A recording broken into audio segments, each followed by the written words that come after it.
Welcome to a return to oneness. My name is Eddie, and I help people open their hearts. Today's discussion is Learning to Master Your Triggers, Part 8. Step 6. Forgive. While this step is the most obvious, few truly recognize and understand what forgiveness really is. For they have been taught the world's version of forgiveness.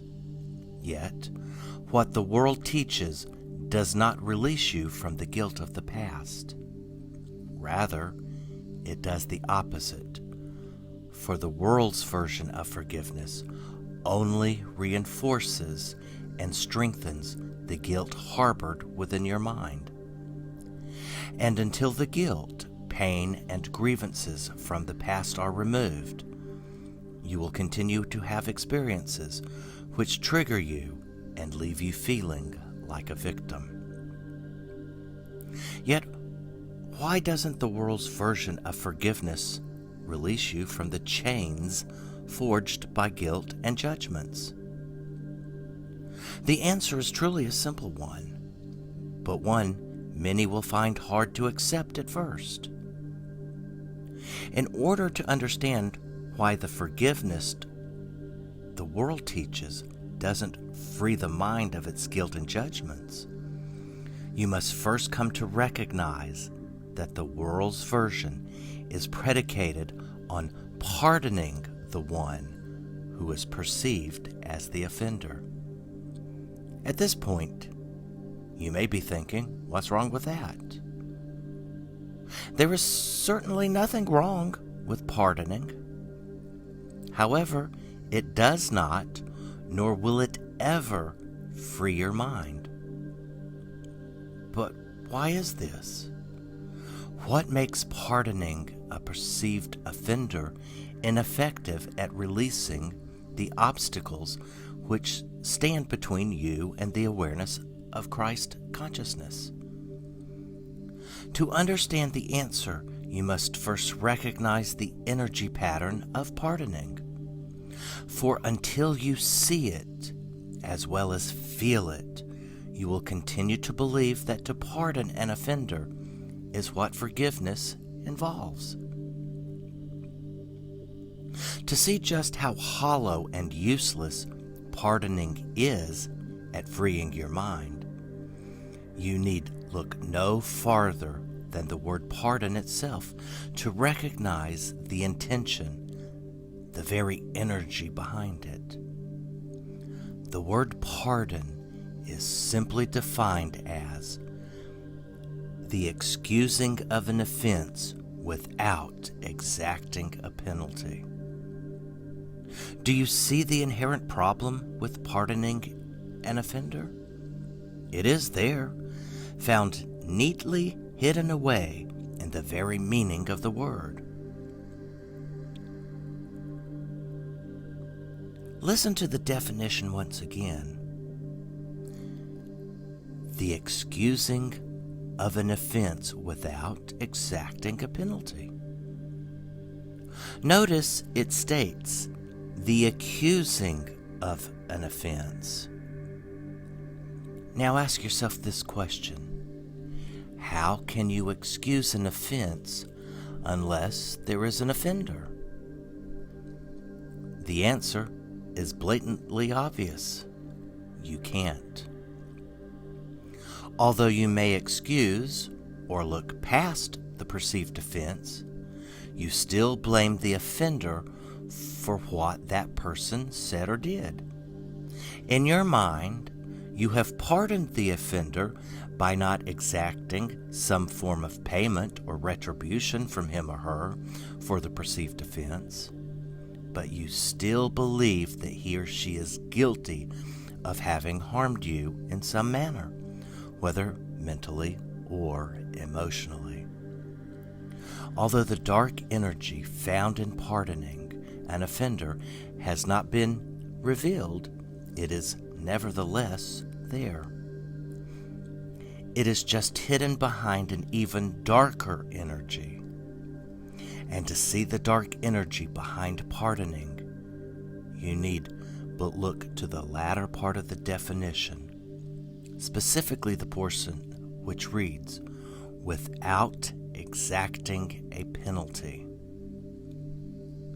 Realize it is impossible to excuse an offense where a penalty is not demanded in retribution without the involvement of your ego's pride and arrogance. For pride is the foundation from which pardoning someone arises.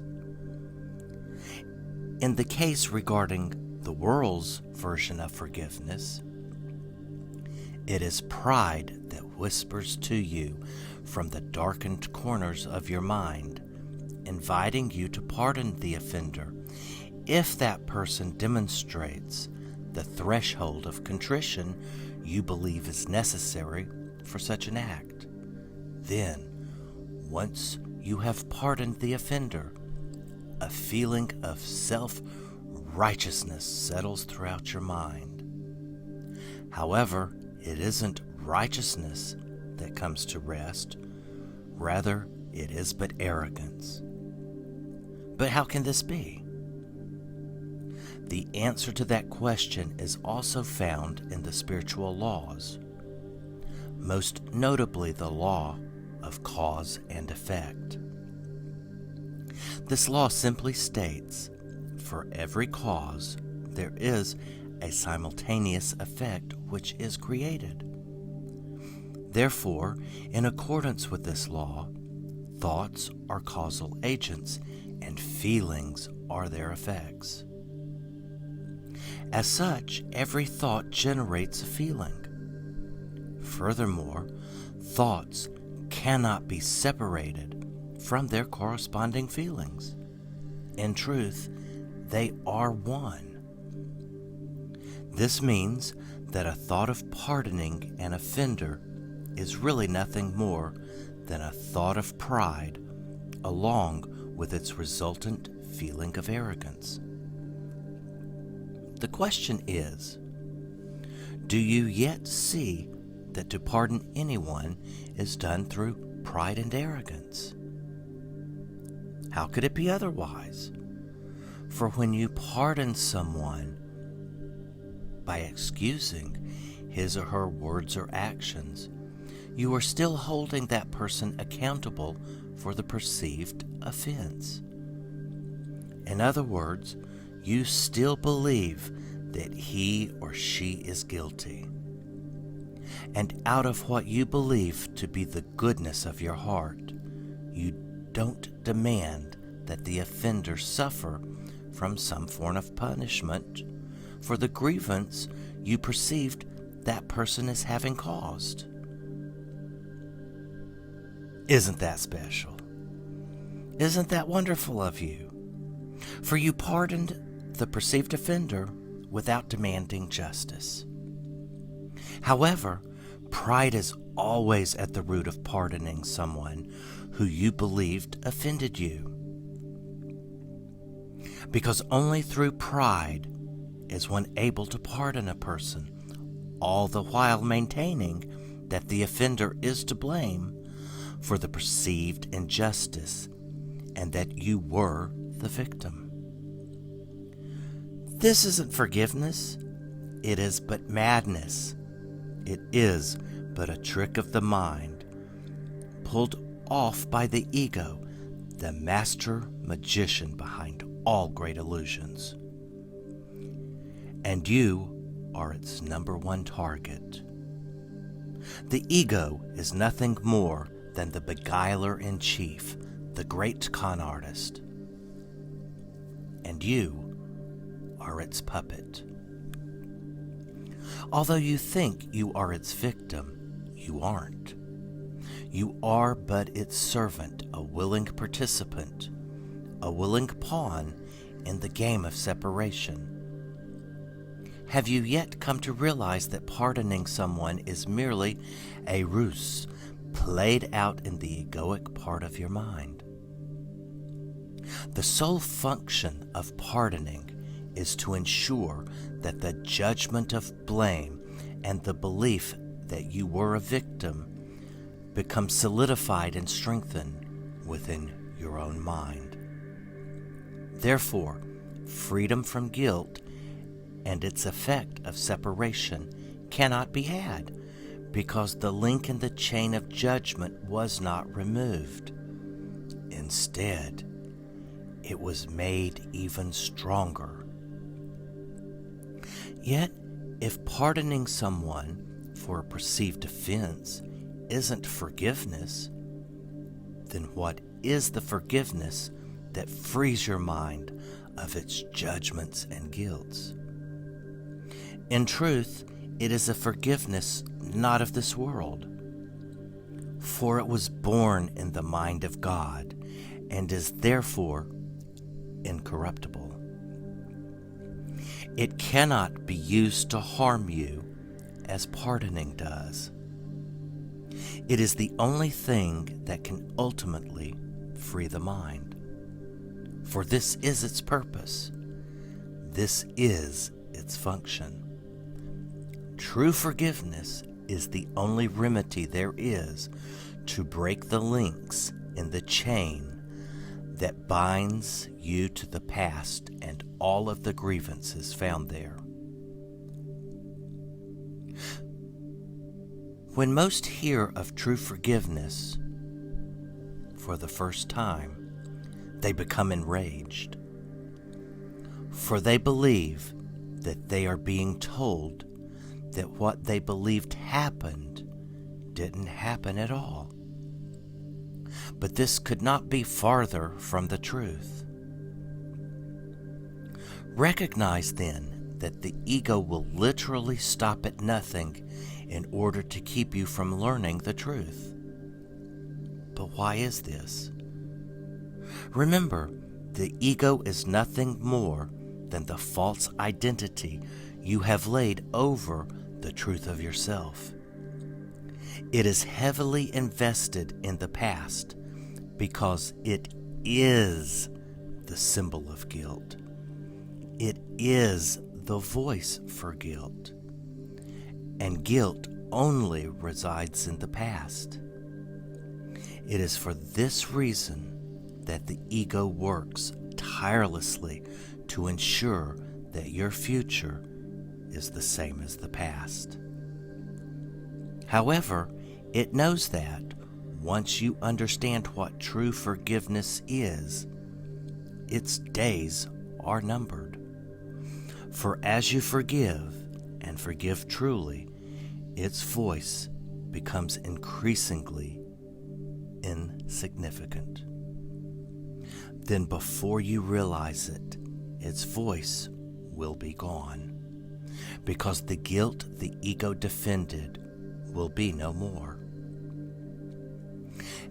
And where there is the absence of guilt, Christ's consciousness arises. For you cannot live in and from Christ consciousness unless the guilt harbored within your mind has been removed. What then is true forgiveness? Before the answer is given, allow your mind to settle. Listen to the remainder of this step with both an open mind and an open heart. You may find that what you will be hearing might trigger you. This is expected, for it usually comes as a great shock to discover what true forgiveness really is. Many believe it is an assault on their integrity. Yet, it isn't an assault.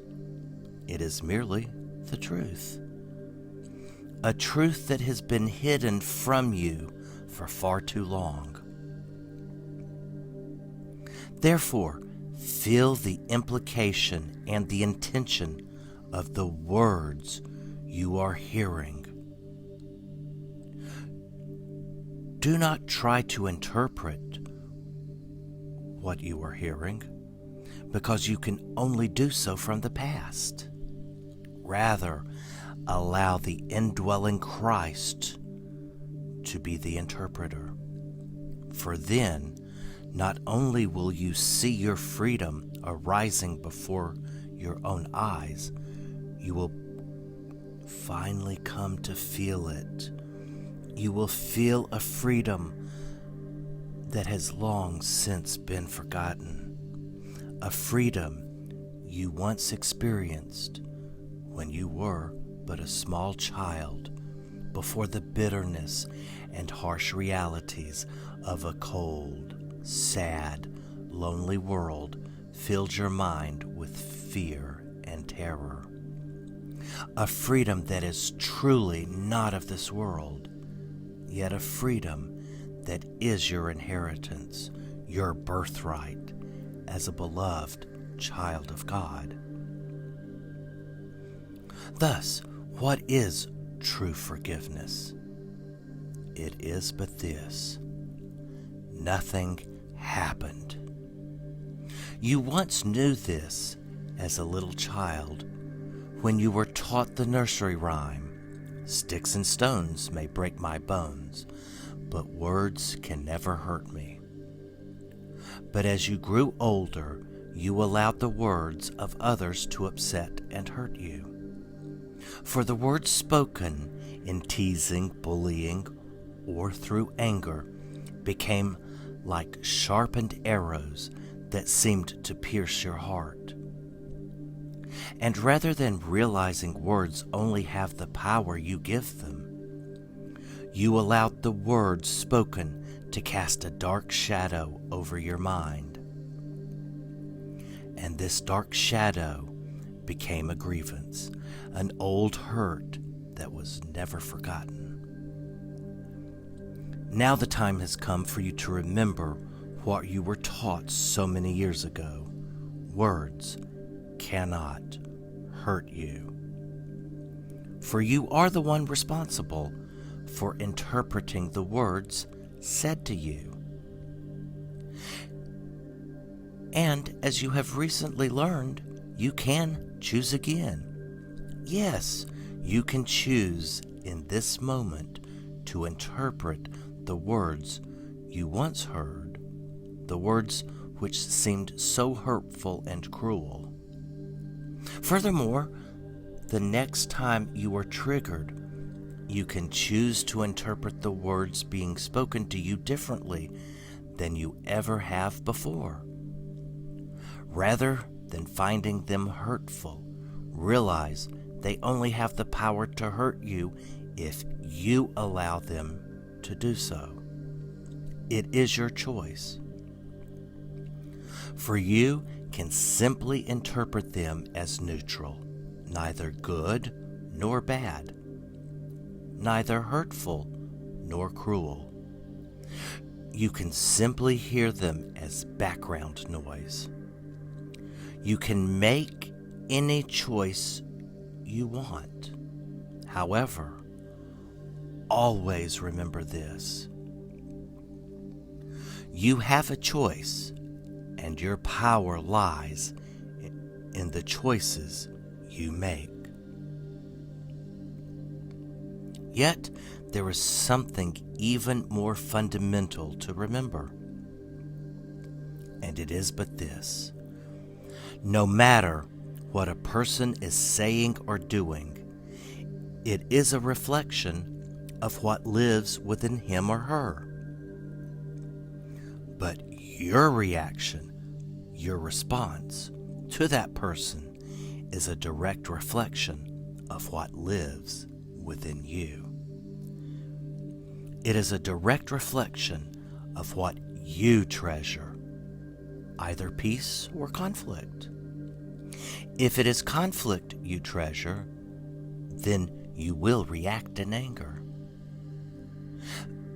But if you value peace, you will respond with forgiveness.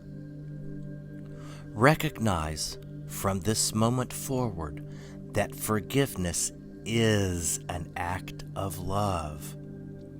And in accordance with the law of love, when you forgive another, you are but gifting forgiveness to yourself. You are not pardoning the person. Instead, you are truly forgiving that person, for you have chosen not to look upon what the person said or did as hurtful or as an offense against you, but as the truth of what it is: nothing.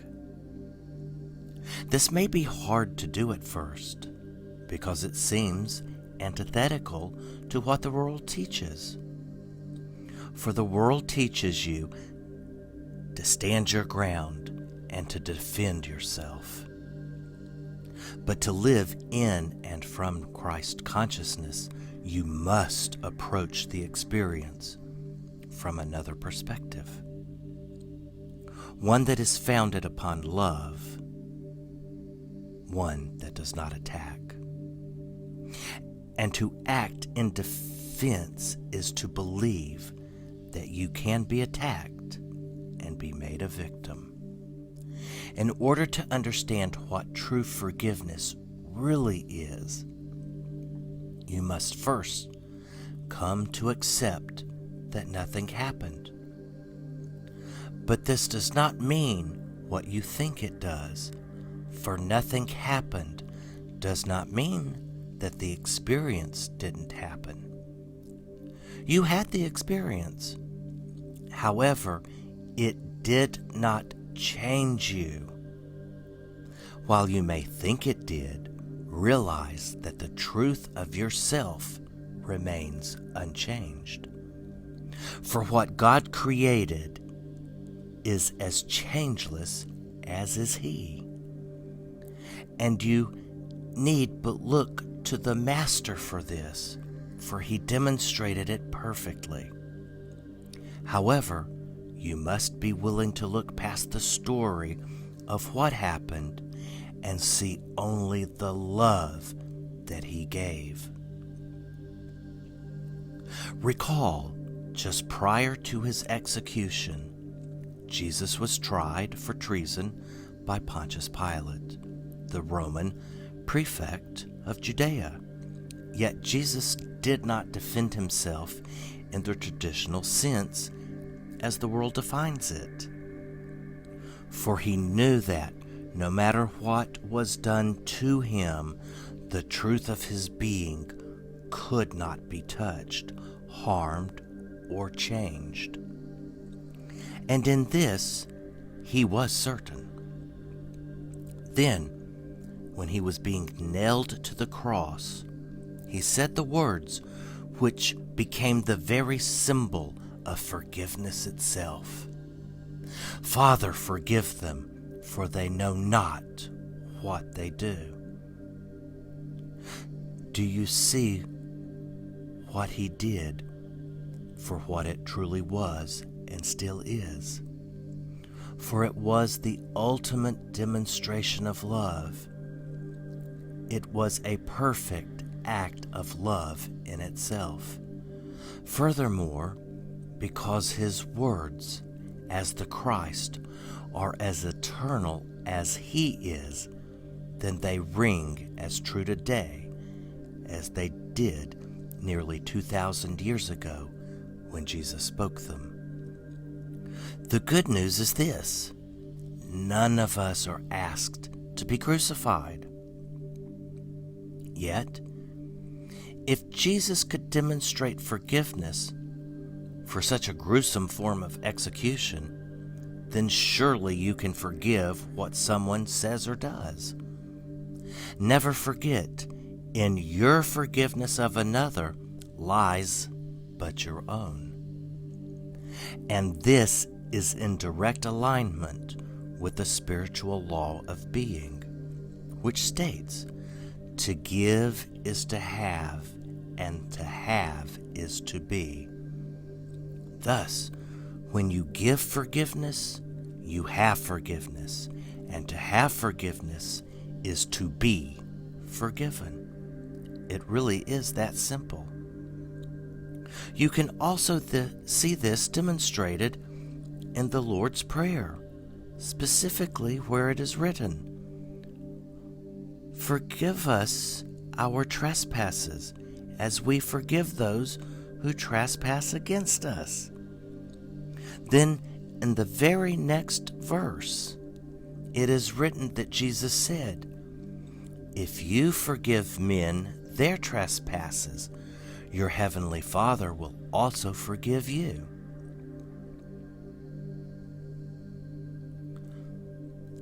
Think about what you just heard. For Jesus was giving direct examples of the law of love, as well as the law of being.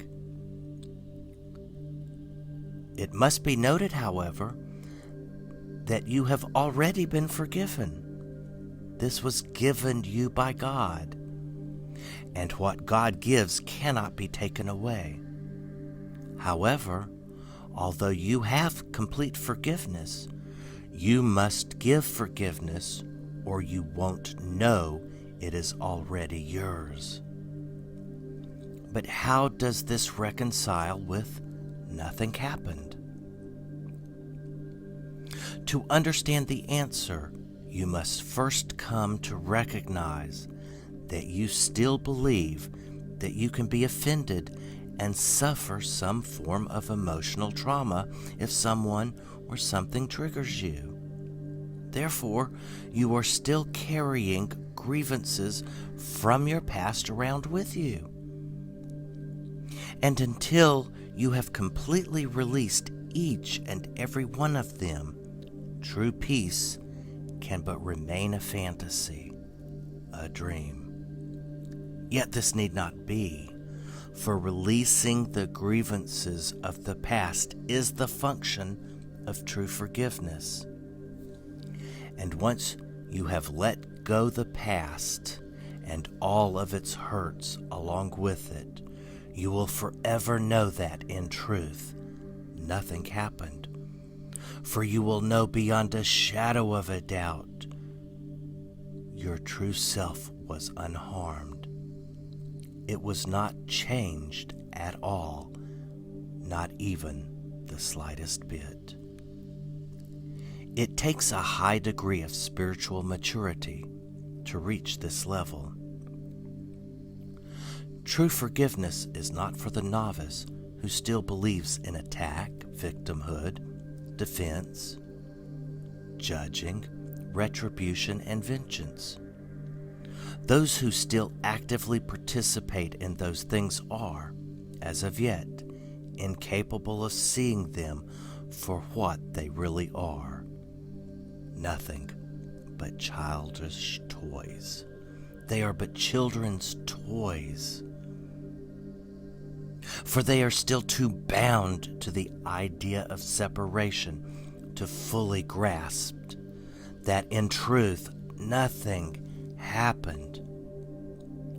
They still believe that they have the unmitigated right to blame the ones who they perceive hurt them. However, when everyone, including you, are ready to accept true forgiveness for what it really is,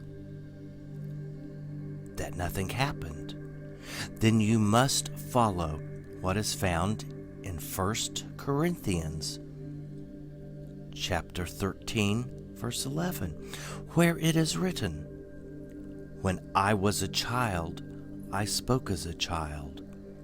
I understood as a child. I thought as a child.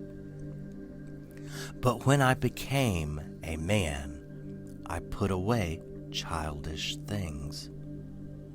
The world can only teach you how to be childish, for the world still is firmly rooted in the belief that attack is real and counterattack or defense is both necessary and justifiable.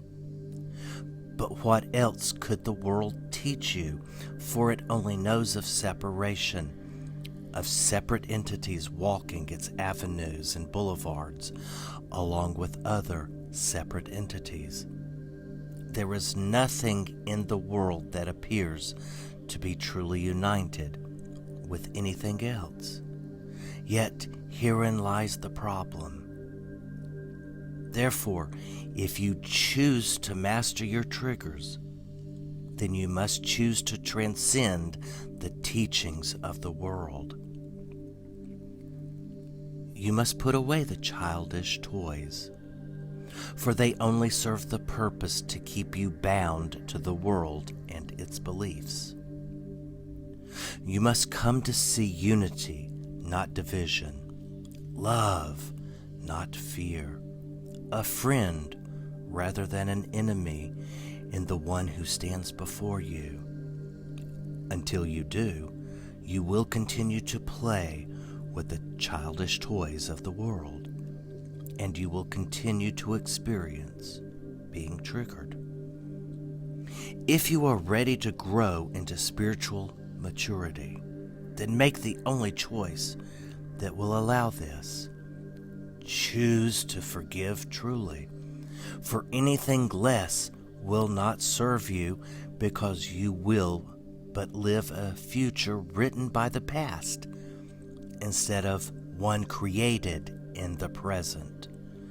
Choose then true forgiveness, for you will be choosing to live in and only from love, only from Christ consciousness. When you find yourself being triggered again, know you can choose differently. You can choose to forgive rather than reacting in anger. Should you find forgiveness of the person, group, or experience which triggered you less than palatable, you might find it useful to silently say to yourself, I choose spiritual maturity by recognizing nothing happened. I would rather forgive blank, name that person, than create a grievance. In forgiving blank, name that person, I am responding with love. And through my forgiveness, I am releasing myself from the past to allow a future that is created in freedom. Thank you for listening. Peace, love, and joy to all.